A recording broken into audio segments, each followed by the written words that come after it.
In 2.5, we will be factoring trinomial expressions. Let's go over some things we've done in the past. So in binomial expressions, we can start with x squared minus 6x. And when we factor this, we can do distributive property and make it into x times x minus 6, right? So now, and then we learned product property. So then we can take this x times x minus 6, and then x equals 0 from over here, or x minus 6 equals 0, which we can add 6 to both sides, and then we'll have x equals 6. So that was the first part. But now let's go over trinomials. Okay, so let's do something like x squared minus 6x minus 16. So what do we want to do here to factor? So first of all, we must find the factors of the negative 16 over here. Let's just open up a little bracket over here and start finding the factors. Why are we going to find the factors? Because we're trying to turn it into a distributive property expression. So what are some of the factors of this? We can do 2 times negative 8. We could do 4 times negative 4. We could do negative 2 times 8. We could do negative 1 times 16. And it continues on like 1 times negative 16. And it can just continue on. Well, these are the 5 so far. And you can do decimals and all that. But we're going to try to find what can equal to this. So we add. Why is that we add? Because when at the end of an equation, when we are trying to combine the terms, then we'll add the like terms when they're multiplied by x. It'll make sense in a second. Okay, so what is 1 plus negative 16? 1 plus negative 16 is negative 15, which is not negative 6 over here. Then we do this one, negative 1 plus 16, which is equal to 15, which is also not. We can continue up the line. Negative 2 plus 8, which is 6, but that's not negative 6 over here, so this is also not it. 4 plus negative 4 is 0, so it's also not it. And so the final one is 2 plus negative 8 equals to negative 6. So that's what we want. So now what do?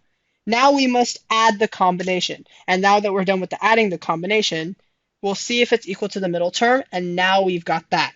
So now all we've got to do is just split it up into a distributive property equation. So x squared over here, let's split it up. So x and x. Just put a line over here. And on one side, we'll take the 2 over here. So x plus 2. And on the other side, we have minus 8. So then x minus 8. And that's our equation. X squared minus 6x minus 16 is equal to x plus 2 times x minus 8. Let's do another example.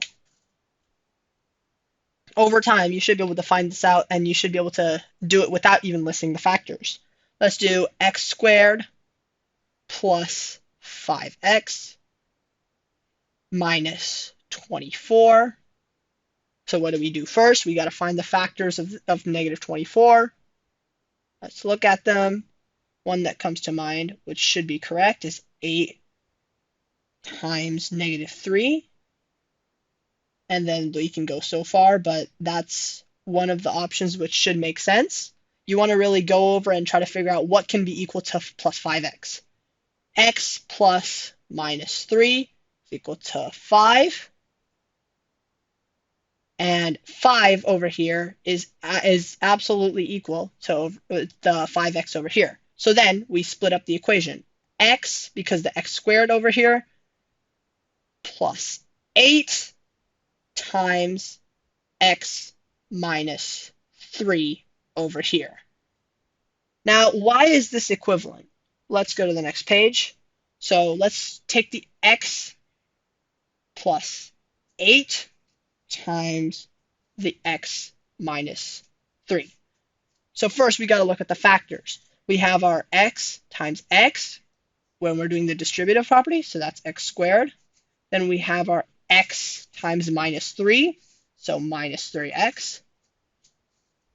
Then we have our 8 times x, so we add 8x. And then we have our 8 times negative 3, which is minus 24. And so when we combine the like terms, we get x squared plus 5x minus 24, which if we look back, is exactly the equation we have over here. Let's do another example. See if you can figure this one out. Okay? X squared minus 9x plus 14. Right now we're sticking to the squares and all that, so for simplicity. So 14. What can we find the factors of? If you've thought of negative 7 times negative 2, you're absolutely correct, because negative 7 plus negative 2 is equal to negative 9. And since you got the equivalent, now just you got to take this x squared, pull it down, and take this negative 7, bring it over here, x minus 7.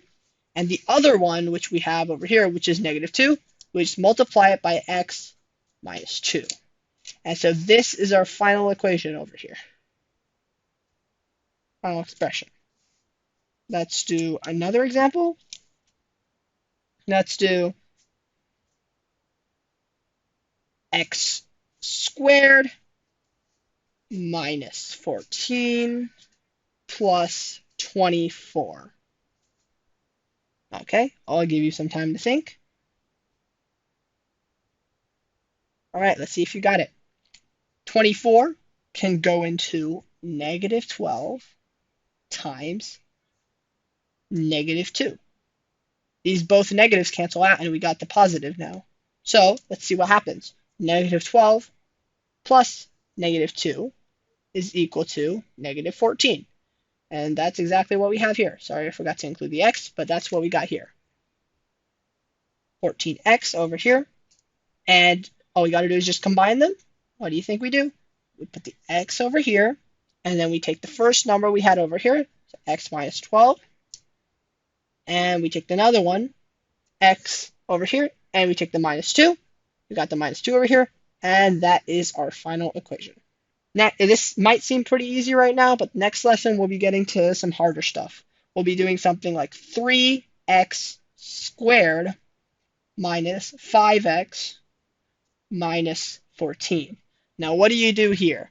We have the x's and the 14, but then we also have a 3x squared. So where do we split up the factoring equation? But that's going to be for next time.